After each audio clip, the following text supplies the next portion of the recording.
amarte solo a ti, Señor, amarte solo a ti. Qué hermoso es estar en la presencia de Dios. Qué hermoso es sentir su realidad, su misericordia, su buena voluntad. Y estoy seguro que su buena voluntad hoy va a ser muy exaltada, muy puesta en ese lugar de renombre que debe de tener nuestro Dios por su gran compasión y misericordia. Vamos a estudiar en el Evangelio de Juan, en el capítulo número 5, un aspecto bien hermoso de Jesús. De hecho, si pudiéramos entenderlo de esta manera, hoy va a ser un día en el cual vamos a pasar todo lo que Jesús vivió ese día como si estuviéramos ahí. Es decir, hoy vamos a pasar un día con Cristo, en su presencia, no solo aquí, que lo podamos sentir, que estemos seguros de su presencia, sino a través de sus palabras vamos a estar un día completito con lo que Él tenía que enfrentar muchas veces durante su vida como ser humano. Vamos a leer juntos en el Evangelio de Juan, capítulo 5. Está hablando el apóstol Juan y él nos va a narrar cómo fue este día para Jesús y que podamos nosotros también adentrarnos en este día, que podamos ser parte de este día, parte de observar sus milagros, su buena voluntad. Y en el transcurso de la prédica seguramente Dios te va a hablar al corazón, y en el transcurso de la prédica seguramente Dios te va a bendecir, te vas a sentir rejuvenecido, sanado, limpiado, porque Jesús es así. Lo que Él hacía, aunque fuera para una persona en lo particular, que nos narra la Biblia, nos repercute a todos, nos habla a todos, nos bendice a todos. Es como una fuente que, si bien es cierto, nos narra un aspecto de bendición para el encuentro que tiene un ser humano, nos representa a todos. Y este ser humano que tuvo la gran bendición de encontrarse con Dios, nos representa a nosotros. Dice el Evangelio de Juan, capítulo 5, versículo 1. Después de estas cosas, había una fiesta de los judíos, y subió Jesús a Jerusalén. Y hay en Jerusalén, cerca de la puerta de las ovejas, un estanque, llamado en hebreo Betesda, el cual tiene 5 pórticos. Cuando uno llegaba a esta ciudad de Jerusalén, en aquella época, se encontraba con que al lado derecho, junto a la puerta de las ovejas es la puerta principal, es la puerta más grande que tiene el templo de Jerusalén, y a través de esta puerta entraba la gran cantidad de personas que acudían al templo. Bueno, a un ladito de este lugar había un estanque, y era un estanque muy especial, porque en ese lugar se juntaban las personas más necesitadas que pudieran existir en ese momento en Jerusalén. En ese lugar en lo particular, en ese lugar de reunión llamado el estanque de Betesda, se juntaban las personas con mayores problemas que nos pudiéramos imaginar que la gente tuviera. ¿Sí? Dice la Escritura, en estos yacía una gran multitud de enfermos, ciegos, cojos y paralíticos que esperaban el movimiento del agua. Vaya cantidad de multitud que se juntaba ahí. Era lo que la gente despreciaba de la sociedad hebrea, de los judíos, o sea, la gente que no servía para la sociedad, porque eran personas ciegas, personas con alguna discapacidad, personas enfermas, es decir, aquellos que no eran productivos. Y para la mentalidad del judío en aquella época, es muy semejante al día de hoy, si no una persona no era productiva, era más bien relegada, como hecha a un lado, ¿sí? Como diciendo, bueno, tú estás para recibir misericordia, pero no aportas nada más. En este lugar se juntaba lo rechazado de la sociedad. Era el lugar de reunión de las personas que no producían nada, que no daban nada a la sociedad hebrea. Ahí se reunían. Pero se reunían no con el propósito de estar de ociosos, sino porque en verdad no tenían la capacidad para poder desenvolverse, para poder enfrentar la vida. En verdad eran personas con unas limitaciones tan grandes que de verdad no podían por sí mismos aportar nada, ni a sus familias siquiera. Así que no era el mejor lugar para estar en Jerusalén.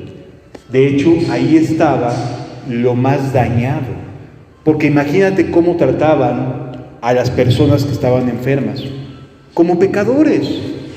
La idea religiosa de esa época es que ahí estaba no solo lo enfermo, sino los que tenían consecuencias por sus pecados. Esa era la mentalidad que prevalecía en la época en la que Jesús vivía. Las personas que se reúnen ahí son los peores pecadores, porque mira cómo les ha ido. Hay ciegos, hay cojos, hay paralíticos, hay enfermos, y esas son consecuencias de pecado. Eso creían en aquella época. Ya sabemos que Jesús vino a enseñarnos que no es cierto, que las enfermedades en muchas ocasiones son para que Dios se glorifique, para que Dios sea exaltado en la vida de esa persona. A través, lo mismo puede ser de una sanidad milagrosa que de la paciencia, porque a veces creemos y pensamos que solamente si una persona es sanada, luego entonces está bien con Dios. No, está formando también carácter en las personas que a veces tenemos alguna enfermedad, ¿sí? Entonces, la mentalidad en aquella época era de decir, ahí está lo peor de lo peor. No te metas ahí porque te vas a deprimir nada más de entrar.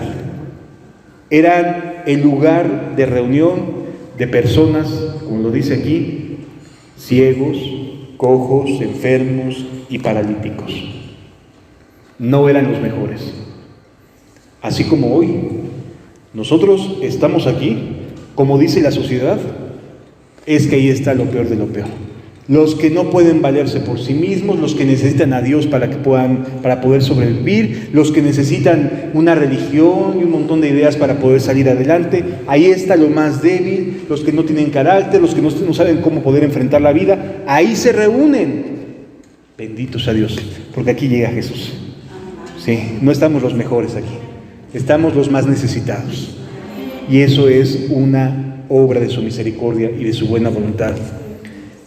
Dice el versículo número 3, en estos yacía una multitud de enfermos, ciegos, paralíticos, que estaban esperando algo, el movimiento del agua. Versículo 4, porque un ángel descendía de tiempo en tiempo al estanque, y dice aquí, y agitaba el agua, y el primero que descendía al estanque después del movimiento del agua, quedaba sano de cualquier enfermedad que tuviese.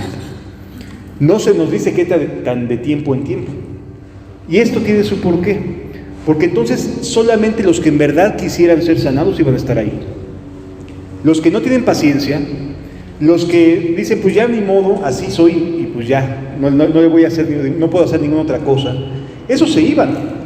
Iban a ver quién les daba una limosna, pero los que estaban reunidos ahí, enfermos, ciegos, paralíticos, esos que querían ser sanados, estaban ahí. Se aguantaban ahí, vivían ahí, buscaban hacer de este lugar el momento o el espacio en el cual sus vidas pudieran cambiar.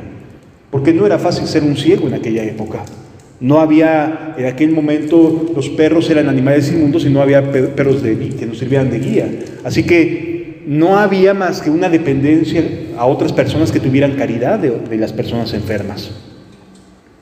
Así que las personas que estaban ahí, en verdad habían estado ahí por decisión y porque querían ser sanados. Ellos esperaban que el agua se moviera, ¿de acuerdo? Ellos no esperaban ninguna otra cosa más que el agua se mueva y ser el primero en bajar. Entonces, mientras más cerca del estanque pudieras estar, mejor. Y mientras más prevalecieras en el estanque, mejor. Porque en el momento que escucharas, pues te aventabas, ¿no? A ver cómo, si estoy ciego, pero me aviento. Déjame lo más cerquita que se pueda. Había quienes se cansaban y se retiraban, pero había los que prevalecían. Amados, que tú y yo seamos de los que prevalezcamos, de los que no se cansan de esperar, porque anhelan cambiar, porque anhelan el reino de los cielos, porque anhelan que las cosas sean distintas. Y ese día, para una persona, en lo particular, iba a cambiar su vida rotundamente.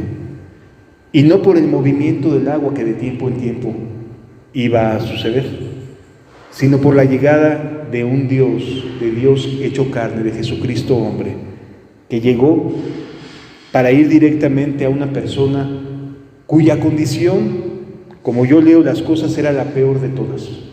Fíjense lo que nos narra la Biblia. Versículo 5. Y había allí un hombre que hacía 38 años que estaba enfermo. Amados, para la media de promedio de vida de aquella época, 38 años ya era un adulto mayor casi. Era alguien que ya llevaba muchísimo tiempo enfermo. Y no cualquier clase de enfermedad. Él se encontraba en lo que hoy médicamente podríamos decir que es cuadraplegia. No podía mover ni brazos, ni extremidades, ni su cuerpo, solamente del cuello para arriba. Era lo que podía mover. ¿Quién podría ayudar a bajar, a ayudarlo para que entrara al agua? Dice la Escritura aquí, había un hombre allí que hacía 38 años que estaba enfermo. Cuando Jesús lo vio acostado y supo que llevaba mucho tiempo así, le dijo: ¿quieres ser sano? ¿Quieres ser sano? Llevaba 38 años enfermo. Ya es mucho tiempo. Y es mucho tiempo de estar completamente sujeto a una cama. Nosotros pudimos movernos aquí. Este hombre tenía que vivir ahí. Tenía que estar ahí todo el tiempo.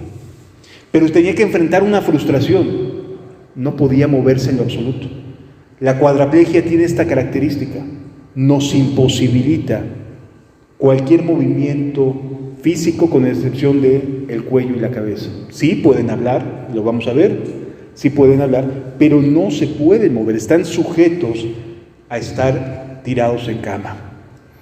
Y esto, si lo comparamos a lo que producen nuestras malas decisiones en nuestra vida, es muy semejante. Porque una mala decisión acarrea otra mala decisión y nos va volviendo incapaces de poder hacer algún bien. Nos va volviendo cada vez más duros de corazón. El pecado lo que hace es eso, nos endurece, nos hace peores personas cada día. Y este hombre llevaba 38 años enfermo. Por eso digo, nos representa a todos, porque es una persona que no podía salir de otra manera si no lo ayudaban. No podía, no había forma. Si alguien no tenía caridad de él no comía. Si alguien no se acercaba a darle una moneda, él no podía.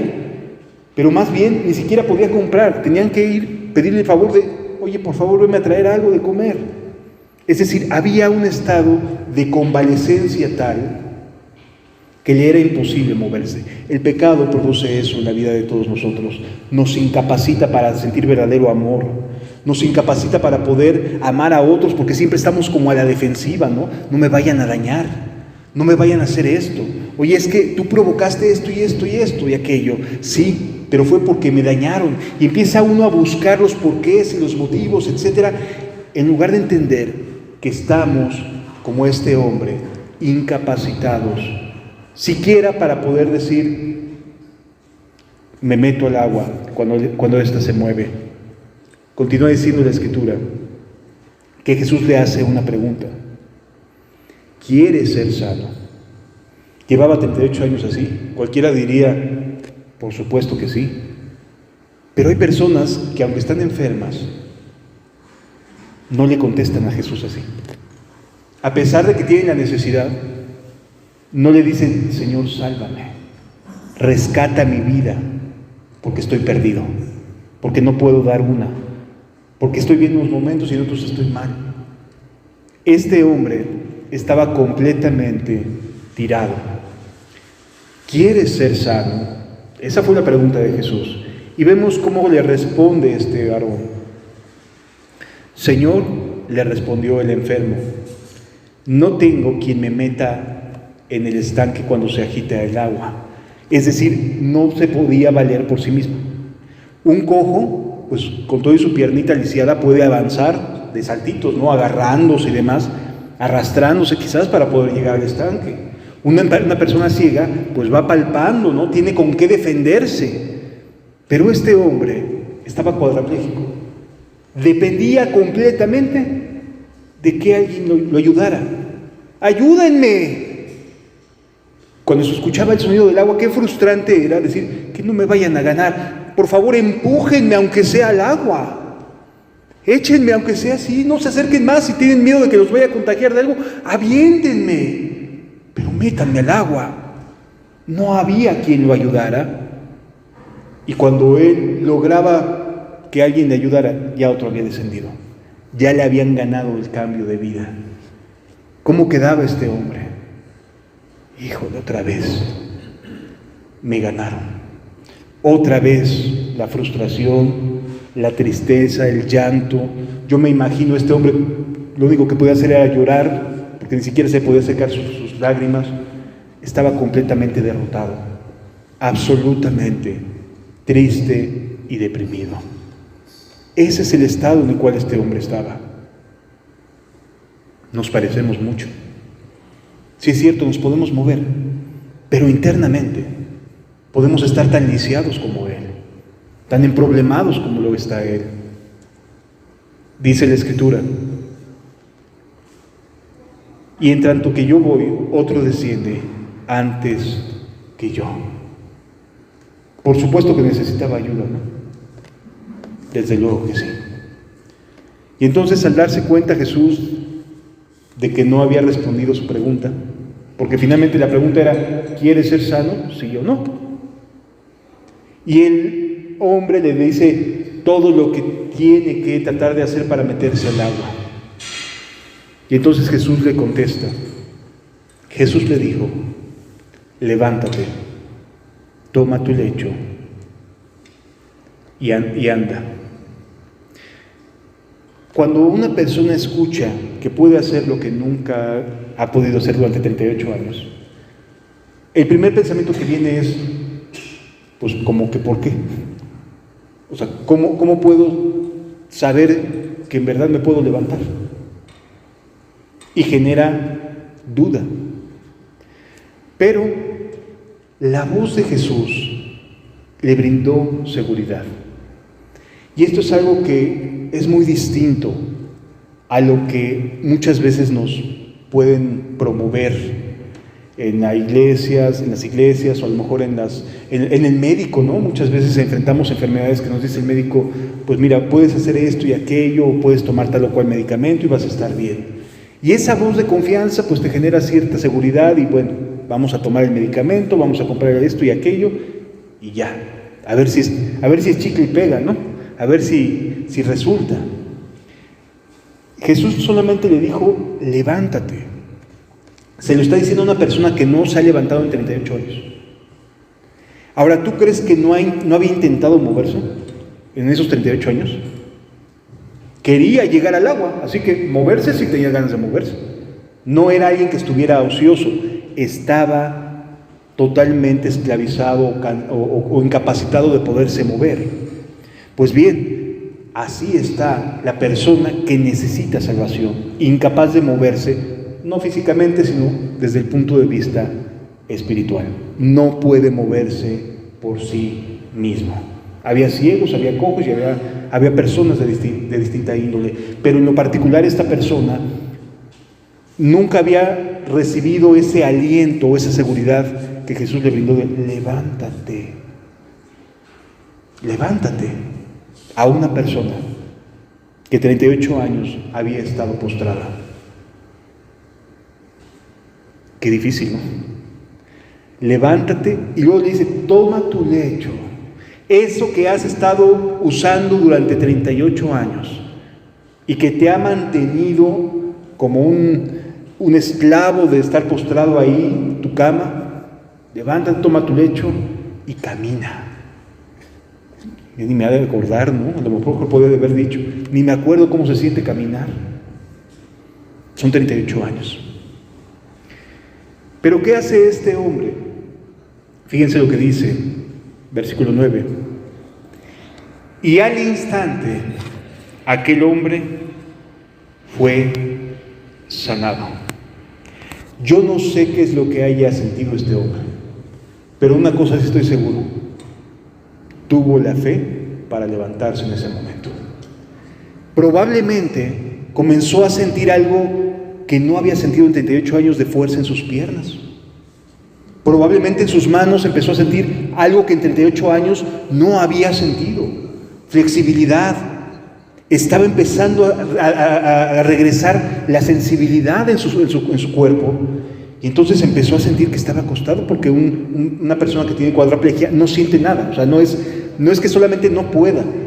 Tú puedes estar picando sus piernas con una aguja y no siente, no tiene capacidad nerviosa que pueda permitirle hacer sentir algo de sensibilidad. ¿Sí?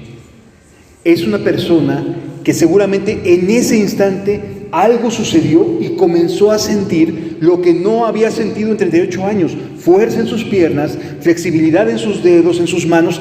Empezó a sentir. Ese simple cambio en sus piernas, dijo: algo me está sucediendo.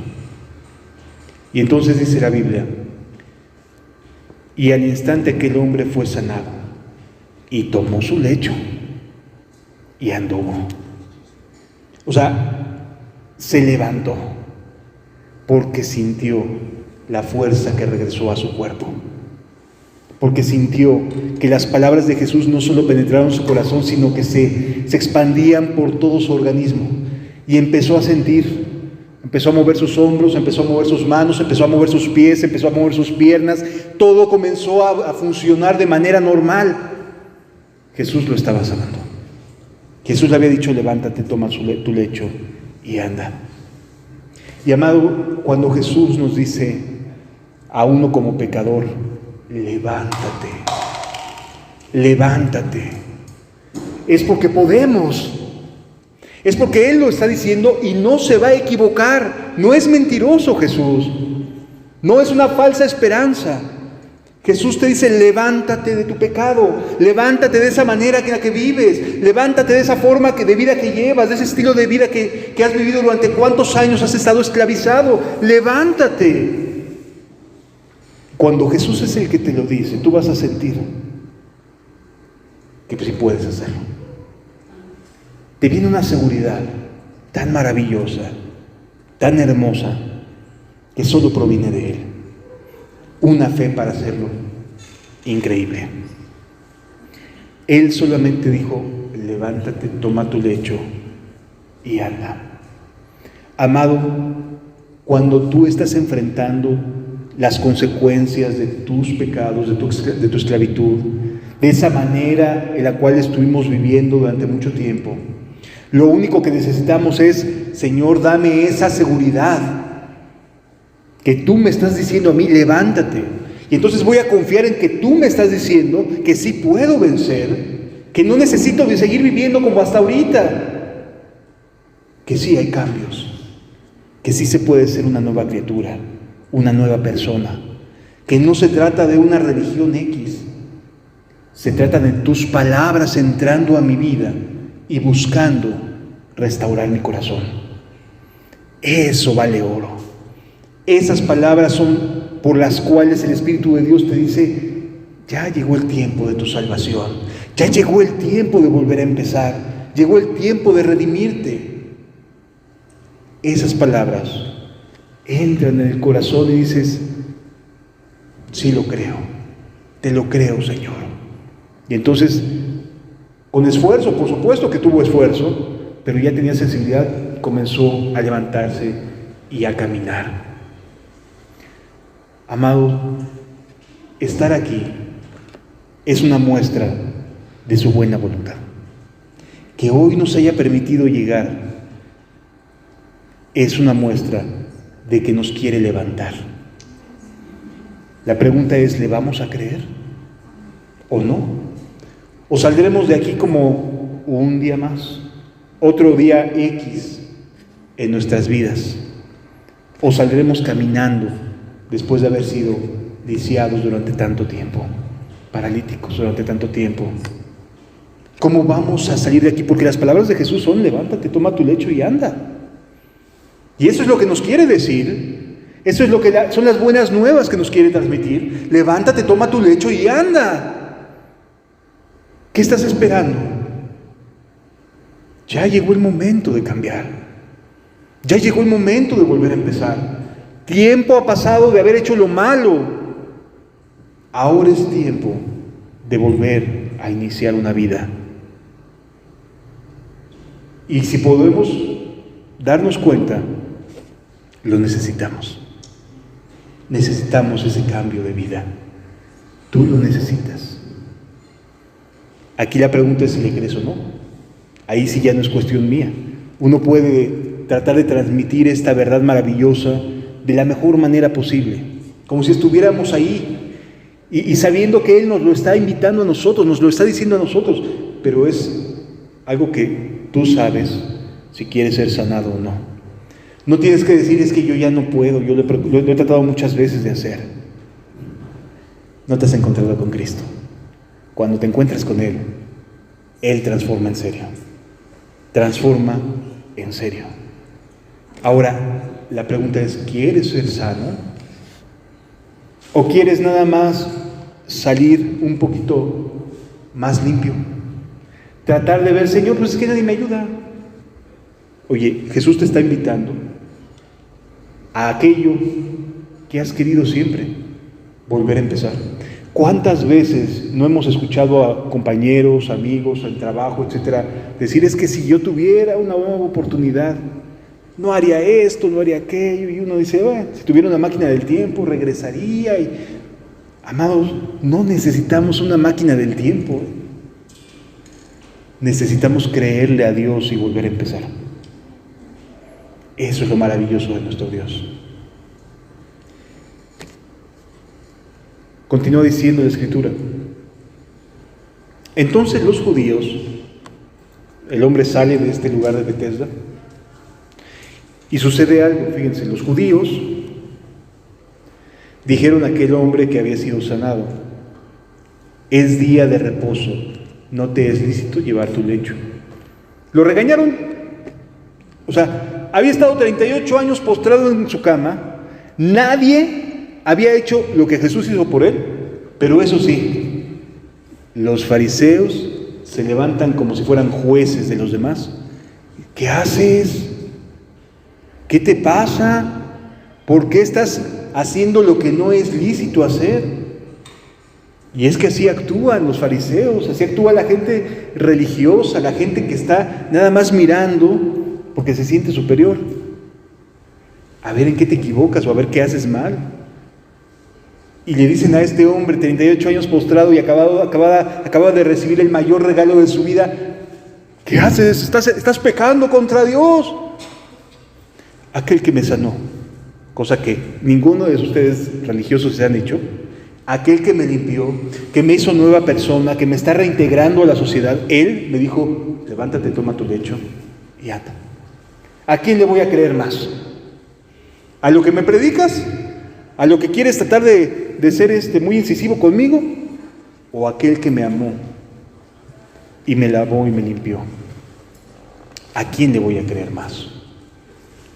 Porque, amado, cuando uno es una nueva persona, se van a levantar los críticos, se van a levantar y señalar. No te preocupes, ya está pagada tu deuda. Quien te levantó es quien perdona y es el Señor de toda la tierra. Que se peleen con Él, que le digan a Él, a ver quién es el primero en tirar la primera piedra, ¿no?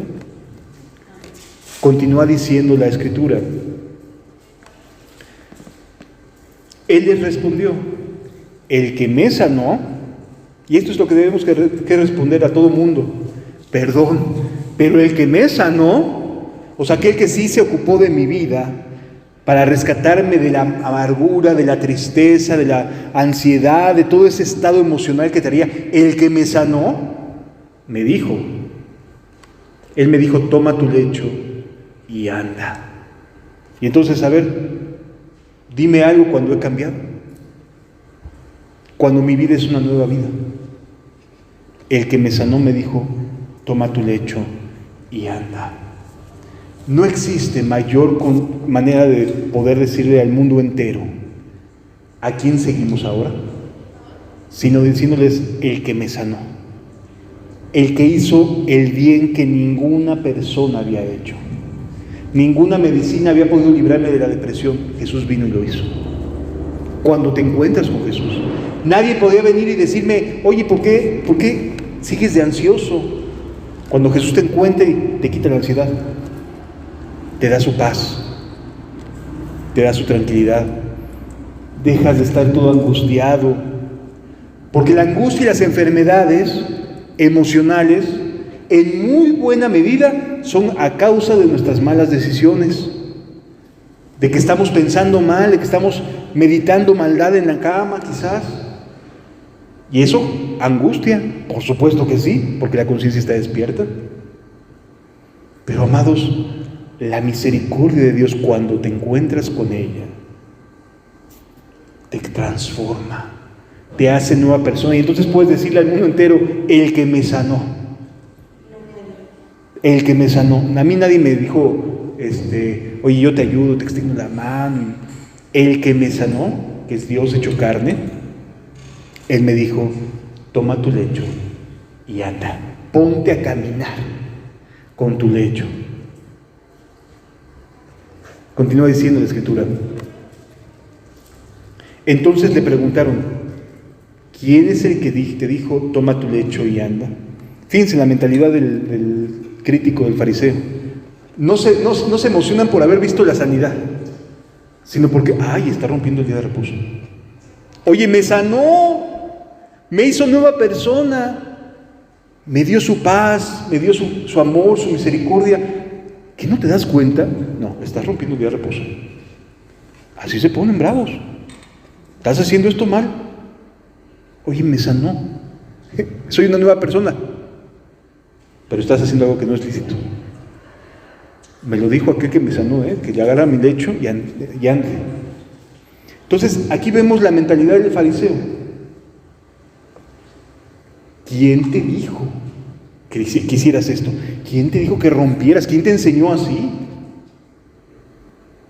Así actúa el religioso, el que no sabe de misericordia.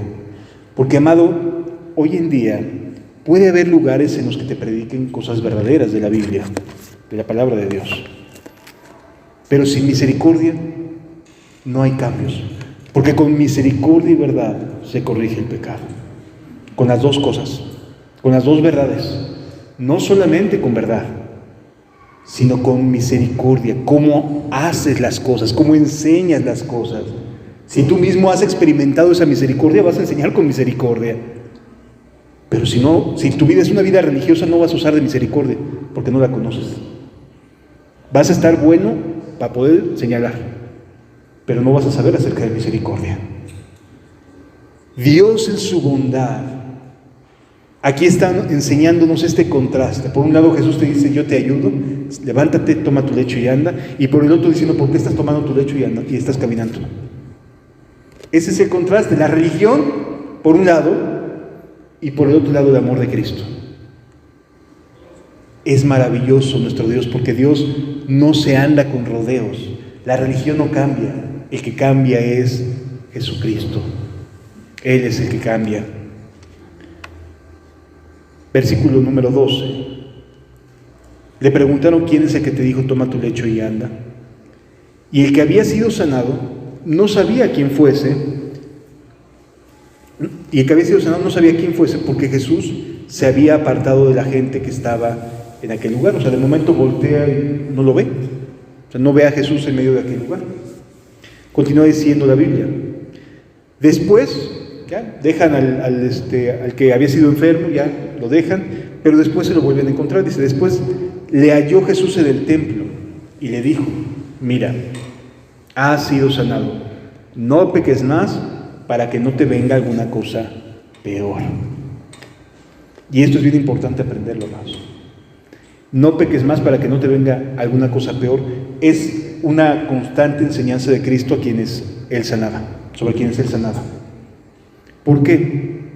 Porque necesitamos mantenernos en una búsqueda continua de Dios. Qué bueno que Dios te haya sanado, qué bueno que Dios me haya rescatado, pero no todo se acaba ahí. Necesitamos prevalecer en una búsqueda continua de nuestro Redentor, de nuestro Cristo. Continúa diciendo la Biblia: el hombre se fue y dio aviso a los judíos que Jesús era el que le había sanado. Ya lo conoció. Primero había recibido el bien y ahora lo conoce de frente. Qué hermoso momento. Primero él anhelaba ser sanado. Es sanado y lo siguiente que hace Jesús es que lo encuentra. Y le dice: mira, vete y no peques más para que no te venga algo peor. Qué hermoso momento de encuentro con Cristo. Ay, fue Él quien me ayudó. Fue el Mesías. No fue el médico. Fue el Mesías. Fue Cristo Jesús. No fue la extraordinaria operación. Fue Cristo Jesús. Dios es el que sana. Dios es el que sana. Sí, puede usar la medicina, puede usar las manos de un médico. Sí, pero es Dios quien sana. Aunque a los médicos, con todo respeto, no les guste reconocerlo. Es Dios quien sana. Es Dios quien pone en el corazón de ese médico: este tratamiento le va a servir. El médico, lamentablemente, muchas veces se jacta de su inteligencia, ¿no? Pero en realidad es Dios quien lo hace. Dios es misericordioso y bondadoso y puede encontrar distintos medios. Bueno, lo hace de distintas maneras. Aquí a este hombre lo sana acercándose con él y diciéndole: levántate, toma tu lecho y anda. Pero a lo mejor algún otro puede ser a través de la medicina. Pero siempre es Jesús. Siempre es Dios. Porque si Dios no hubiera dado a ese hombre la capacidad, ese hombre no hubiera podido recetarte lo que necesitaba tu organismo. Sí. Es Dios quien lo hace. Aunque al hombre no le guste reconocer a Dios en sus caminos, no tiene cómo hacerle. La inteligencia proviene de Él. La paz proviene de Él. Él es el que capacita. Dios es el que tiene compasión de cada uno de nosotros. Continúa diciendo la Escritura que va y da aviso a los judíos, y dice el versículo 16: y por esta causa los judíos perseguían a Jesús y procuraban matarle, porque hacía estas cosas en día de reposo. La mentalidad de estas personas es irse contra Jesús. Y hoy en día pasa exactamente lo mismo. Este mundo va en contra de Cristo, porque Él es el que hace las cosas. Y no les permite jactarse de ello. Entonces, ¿qué es lo que prefieren hacer? No existe. No, sí existe. Que no lo quiere reconocer es distinto. Pero el que existe, existe. Versículo 17. Y Jesús le respondió: mi Padre hasta ahora trabajo y yo trabajo. Amados, para aquellos que piensan que Dios no está haciendo nada a favor de este mundo, se están equivocando. Y rotundamente, Dios sí está haciendo cosas a favor de este mundo. Sí está generando cambios, pero los cambios que genera Dios son a nivel personal. O sea, Él está rescatando personas de manera individual. ¿Sí? No le va a entregar un mundo mejorado al corazón que está completamente corrupto. ¿Sí? ¿Por qué razón?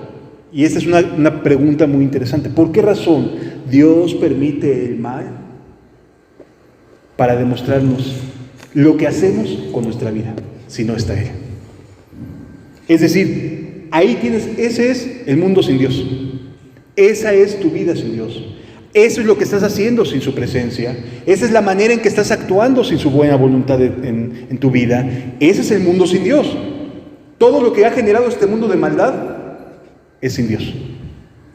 Eso es lo que hace el hombre. Por eso Dios lo que hace es cambiar personas. Porque si cambiara las circunstancias de este mundo, si no hubiera pobres, si no hubiera gente, el hombre generaría pobres. Vamos a pensar que el ser humano pudiera, que Dios le diera la posibilidad de que no existieran los pobres. El siguiente año empieza a haber pobres, porque el ser humano es perverso y corrupto de corazón, y va a volver a generar maldad, Solamente Dios genera cambios de manera personal. Es una excusa muy agradable para la mayoría de las personas, ¿verdad? Eso sí. Pero lo único que está haciendo Dios es contrastar lo que tú haces sin Él y lo que podrías hacer con Él. Esa es la diferencia. Así que Dios sí está trabajando. A lo mejor ahorita no lo podemos alcanzar a entender, pero Dios está trabajando. Dios está trabajando aquí entre nosotros.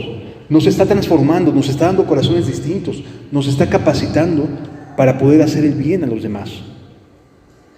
Está entretejiendo entre nosotros una red maravillosa de amor, de buena voluntad, para poder hacer el bien a los que vienen, a los que se acercan a Él. Versículo número 18. Por esto los judíos aún más procuraban matarle, porque no solo quebrantaba el día de reposo, sino que también decía que Dios era su propio Padre, haciéndose igual a Dios. ¿Por qué querían matar a Jesús? No solamente porque rompía, según ellos, el día de reposo, sino porque también al decir que era hijo de Dios se hacía igual a Dios. Y esto es algo que debemos entender. Jesús es Dios hecho carne. ¿Sí? Y luego comienza una conversación muy interesante. Y aquí, ya después de haberle hecho bien a este hombre, Jesús nos habla acerca de la eternidad y de la importancia que tiene buscarle a Él para una resurrección en vida, en Cristo Jesús, en la fe. Versículo 19.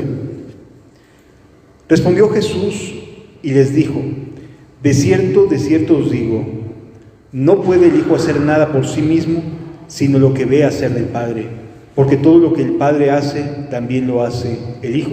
Está diciendo, somos lo mismo, es la misma esencia. ¿Sí? O sea, para aquellos que dicen, es que Jesús nunca dijo que fuera Dios, lo está diciendo. Está explicando que es la misma esencia. Él no puede hacer nada que no vea hacer al Padre y viceversa. O sea, es la misma esencia. Porque el Padre ama al Hijo y le muestra todas las cosas que Él hace, y mayores obras que éstas mostrará, de modo que vosotros os maravillaréis. Versículo 21. Porque como el Padre levanta a los muertos y les da vida, así también el Hijo a los que quiere da vida. Amados, la próxima semana la gente va a celebrar el Día de Muertos. Que los muertos entierren a sus muertos. Los que estemos con vida la tenemos en Cristo Jesús. Él es el que da vida. La tradición como tal es una tradición que esperan, creen o piensan que ayuda a las personas que han fallecido. Amados, cada persona en este mundo ya tiene y está en su destino eterno, desde ahorita. No crean que va a ser posterior, no. Hay personas que ya están en el infierno y hay personas que ya están en el cielo. Sí. En el Evangelio de Lucas, en el capítulo 16, se nos narra esto. Si quieres acompañarme a leerlo, yo creo que puede ayudarnos a entender que inmediatamente después del fallecimiento de una persona, ya se va a un destino eterno, en una dirección o en otra. Lucas capítulo 16, versículo 19 en adelante. Dice la Biblia: había un hombre rico que se vestía de púrpura y de lino fino, y hacía cada día banquete con esplendidez. ¿Tiene algo de malo vestirse bien, de buena marca, etcétera, etcétera, y comer buenas comidas, etcétera? ¿Tiene algo en sí mismo de malo? No. Este hombre, por esto, no estaba pecando, no estaba ofendiendo, tenía una buena vida, era generosa la manera en la cual ganaba recursos. ¿En dónde radicaba lo que su destino eterno estaría, dónde estaría en la eternidad por la manera en la que actuaba con su prójimo? Dice la Escritura, había también un mendigo llamado Lázaro que estaba echado a las puertas de aquel lleno de llagas. Vean el contraste. Por un lado, un rico no estaba pecando, los dos son judíos, los dos son parte del pueblo de Dios. Está el rico, no está pecando, está comiendo, está alimentándose, tiene una buena vida, tiene graneros, etcétera, pero tiene una condicionante. A las puertas de su casa tenía la necesidad. Había un hombre lleno de llagas, estaba enfermo. Sí. Era alguien que mendigaba su pan. Versículo siguiente dice, y ansiaba saciarse de las migajas que caían de la mesa del rico, y aún los perros venían y le lamían las llagas. ¿Estaba sufriendo este hombre? Sí, estaba sufriendo. ¿Estaba enfermo? Sí, estaba enfermo. No le estaba yendo bien. Son dos estilos de vida totalmente contrastados. Ambos son judíos, ambos son pueblo de Dios, ambos conocen la ley, ambos conocen Biblia. Los dos están en condiciones distintas. ¿Sí? ¿En qué consistía la diferencia respecto a su postura que los llevó a lo siguiente? Aconteció que murió el mendigo. Obviamente iba a morir antes, estaba enfermo, que el rico. El rico iba a seguir comiendo, ¿no? Pero el mendigo no recibió ayuda de parte del rico. Aconteció que murió el mendigo y fue llevado por los ángeles al seno de Abraham.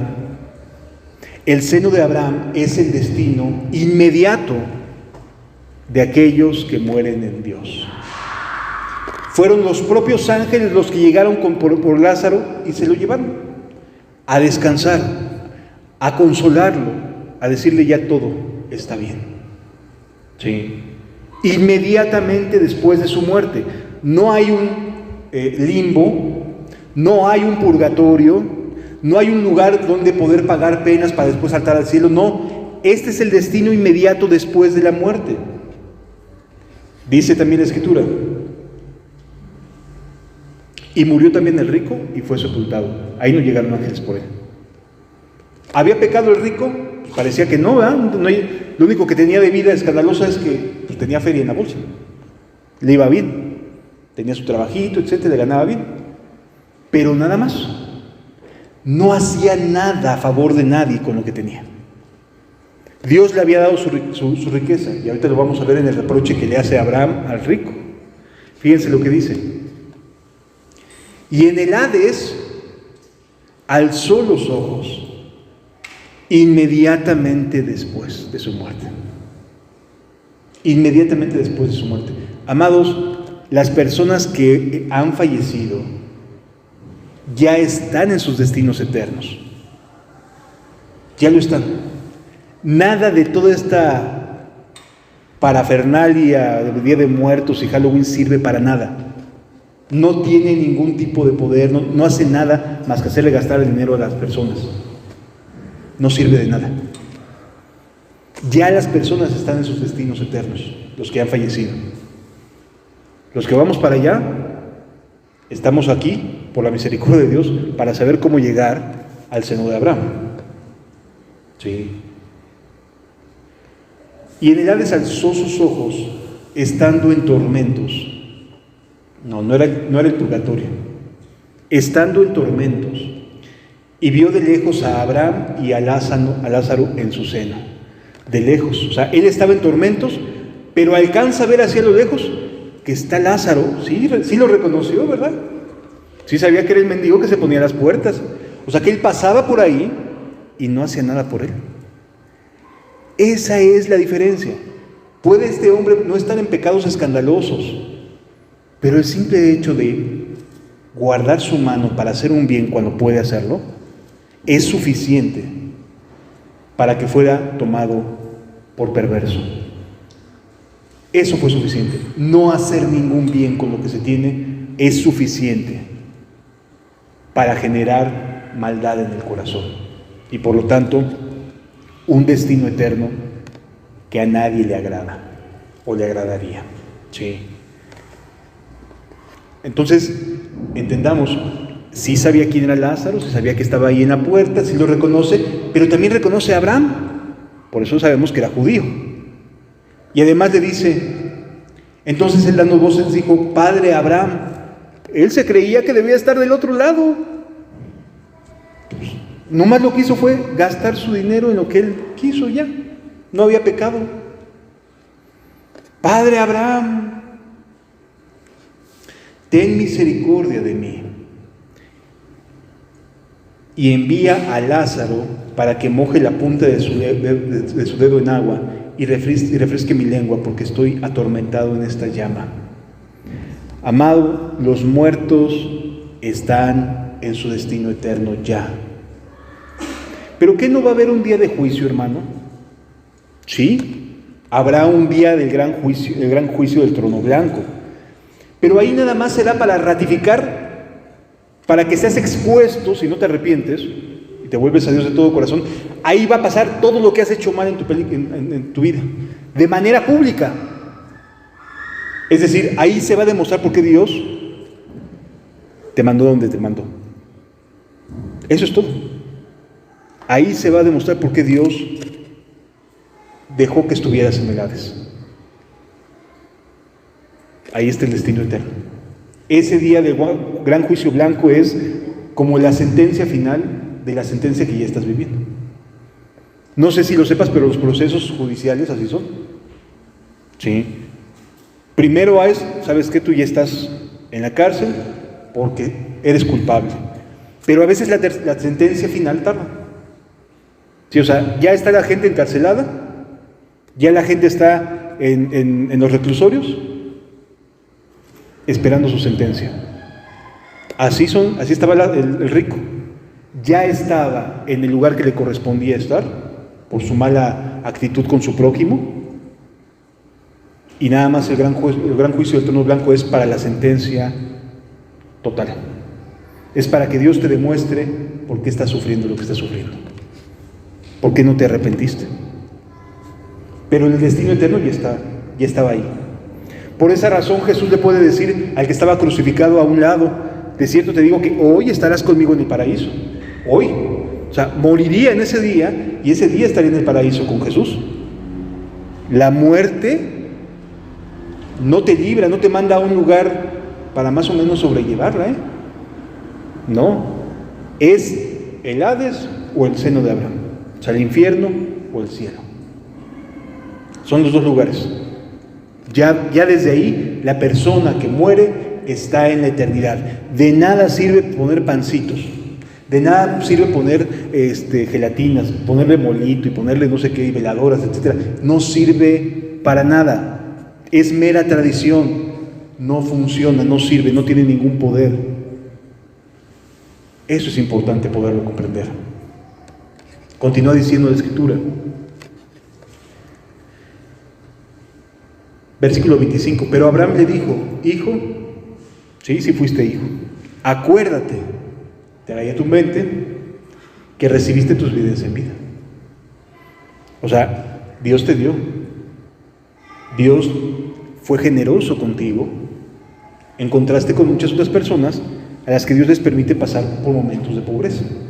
Dios fue generoso contigo. Dice, tú tuviste tus bienes en vida y Lázaro también sus males, pero ahora este es consolado aquí y tú atormentado. O sea, lo que ahorita puede decir la gente, y hay que tener mucho cuidado con eso, de, ay, qué próspero es. No, se nota que Dios está con él, mira nada más que prosperidad, aguas. Aquí vemos a alguien que era próspero, pero va a terminar en el infierno, porque con su prosperidad no hizo absolutamente nada a favor de los necesitados. ¿Sí lo alcanzamos a entender, amados? Entonces, tengamos cuidado lo que viene el próximo fin de semana y el rollo de muertos en México y el Halloween, peor tantito, es una adoración a Satanás. No sé si tú lo sepas, pero el día 31 a las 12 de la noche, los satánicos creen que es el cumpleaños de Satanás. Y lo celebran y lo festejan como tal. ¿Sí? Y hacen sus rituales como tal. Para ellos ese es el día del cumpleaños del diablo. Así que un cristiano no tendría que estar haciendo absolutamente nada de participar de esas cosas. ¿Sí lo entendemos? Y entonces dice la Escritura, versículo número 26, además de todo esto, una gran cima aquí es con S, quiere decir que es un hueco, no una cima de montañosa, sino más bien es como barranco, tiene una separación, una gran cima. Dice, además de todo esto, una gran cima está puesta entre nosotros y vosotros, de manera que los que quieren pasar de aquí a vosotros no pueden ni pasar de allá para acá. Ya no se puede pasar, no hay brincos de un lado a otro. El destino eterno se firma o se sentencia aquí, amados, en la tierra. No en el cielo, no cuando ya muramos, sino aquí en la tierra. Porque hay una gran distancia entre donde están los que recibirán consolación y aquellos que viven atormentados. Pero ¿sabes cuál va a ser el peor tormento, además de la llama eterna? Que los que estén en el Hades van a poder mirar de lejos donde decidieron no ir, porque quisieron guardar su vida, porque prefirieron no tomar decisiones y acercarse a Dios de todo corazón, con un corazón sincero. ¿Sí?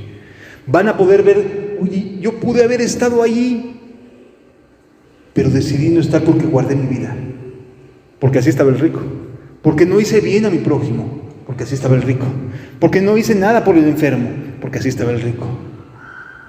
Si lo alcanzamos a entender, amados, van a verlo de lejos y no van a poder hacer nada por estar allí.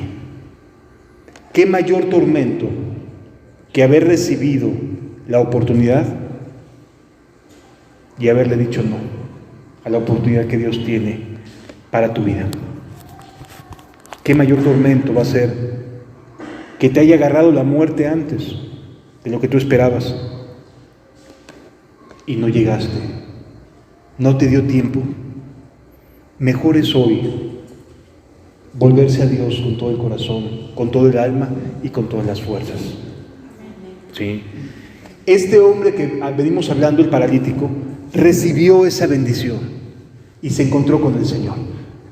Muchas personas hoy nada más quieren recibir algunas cosas que pudieran cambiar sus vidas, pero no quieren encontrarse con Jesús. Solamente quieren que Dios cambie sus circunstancias, no para seguirlo, sino porque desean que las cosas a su alrededor cambien. Una manera muy egoísta de ser. Sí. Dios en su bondad, amado, te está invitando a un cambio de vida completo, desde adentro. Por lo tanto, la invitación es a volverte a Él. Continúa diciendo este mismo pasaje.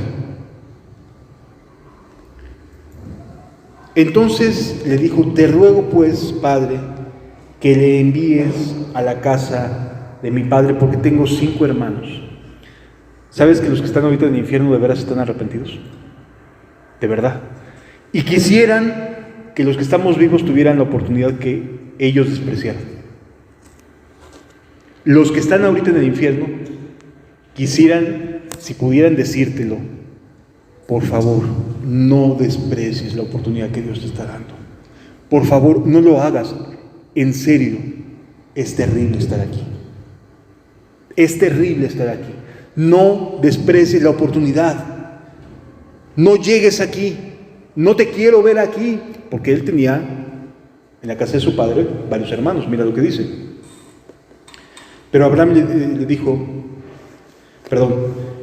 te ruego pues, Padre, que le envíes a casa de mi padre, porque tengo 5 hermanos, para que les testifique a fin de que no vengan ellos también a este lugar de tormento. Tus seres amados que no quisieron seguir a Dios, hoy en día están muy arrepentidos y te ruegan, por favor, no vengas aquí. No vengas aquí. Continúa diciendo la Biblia. Y Abraham le dijo, a Moisés y a los profetas tienen, óiganos.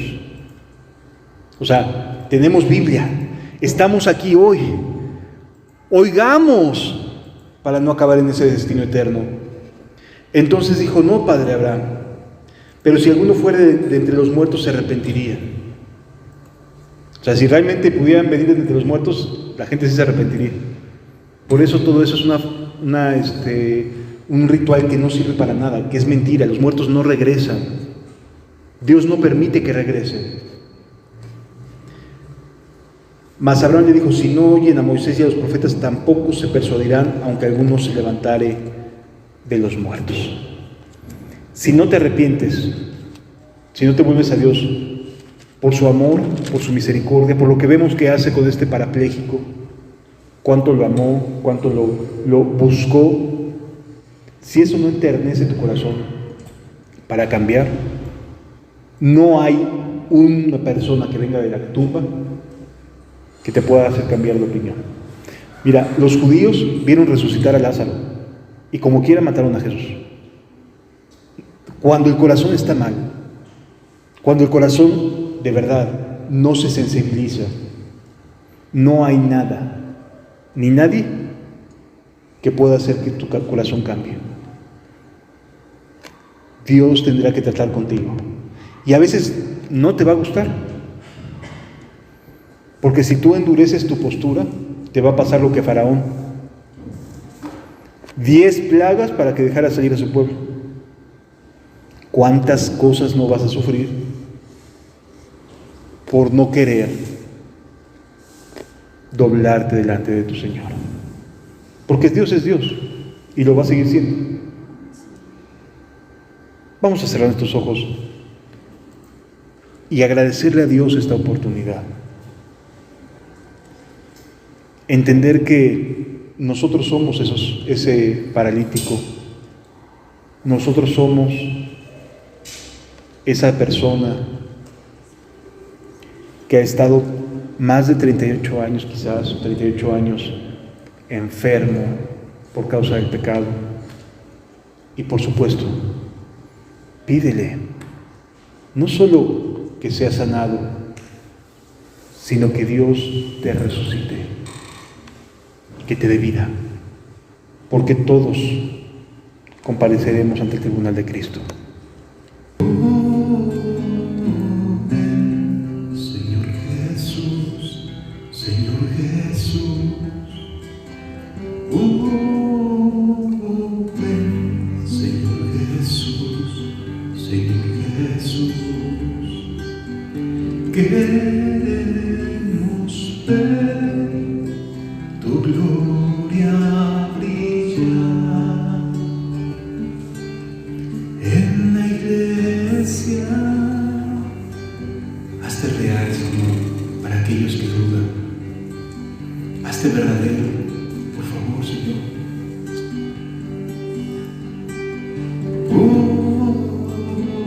Ven, Señor Jesús, Señor Jesús. Ven, Señor Jesús, Señor Jesús. Queremos ver tu gloria brillar en la tierra.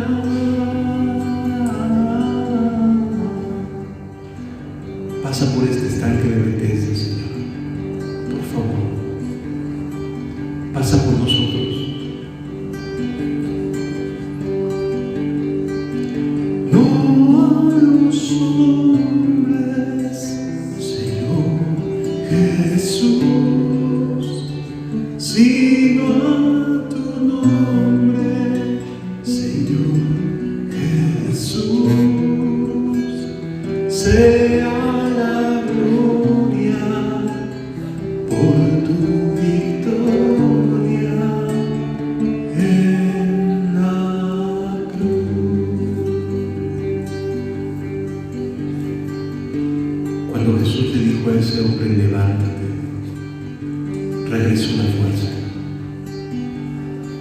regresó la sensibilidad, una sensibilidad que había perdido. Ya no sentía nada. Así tus pecados te han dejado insensible. Tus malas decisiones, tus egoísmos te han insensibilizado. Pero Jesús pasa por aquí para salvar, para ayudar, para tener compasión. Señor Jesús, Señor Jesús, ven, Señor Jesús, Señor Jesús, queremos ver tu gloria brillar en la iglesia. No a los hombres, Señor Jesús, sino a tu nombre, Señor Jesús. Sea la gloria por tu victoria en la cruz.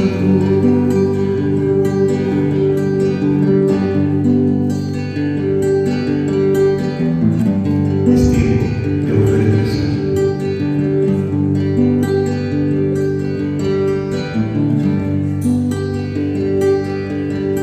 Señor, me tomaste de lo último de atrás de la manada. Señor, me escogiste de lo vil menospreciado, el mundo era yo.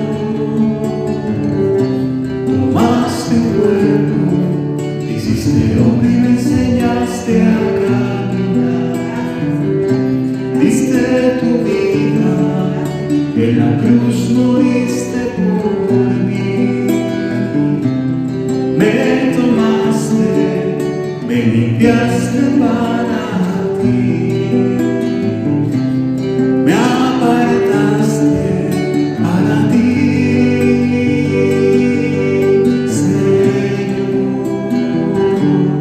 ¿Quién era yo? Señor, ¿quién era yo? Tomaste un cuerpo, te hiciste hombre y me enseñaste a caminar. Diste tu vida, en la cruz moriste por mí. Me tomaste, me limpiaste para ti. Me apartaste para ti. Me apartaste para ti, Jesús. Me apartaste para ti. Señor,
sobre su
luz escucha el grito, levántate maldito.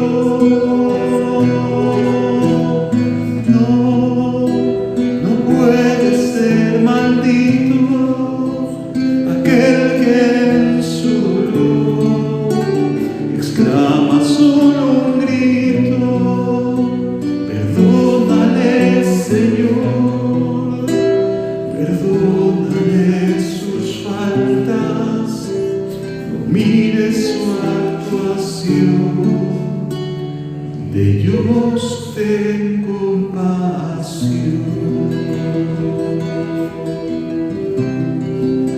de ellos ten compasión, de ellos ten compasión.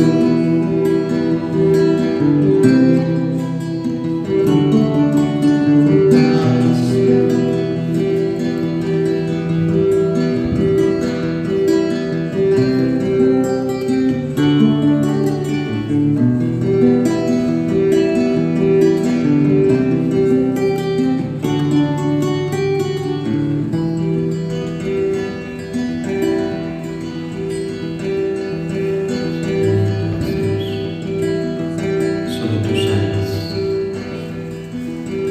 solo en ti es salvación, Señor.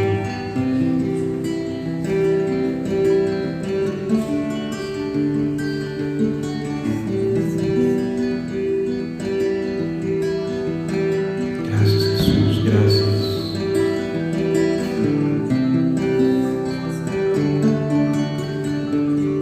Gracias, Señor.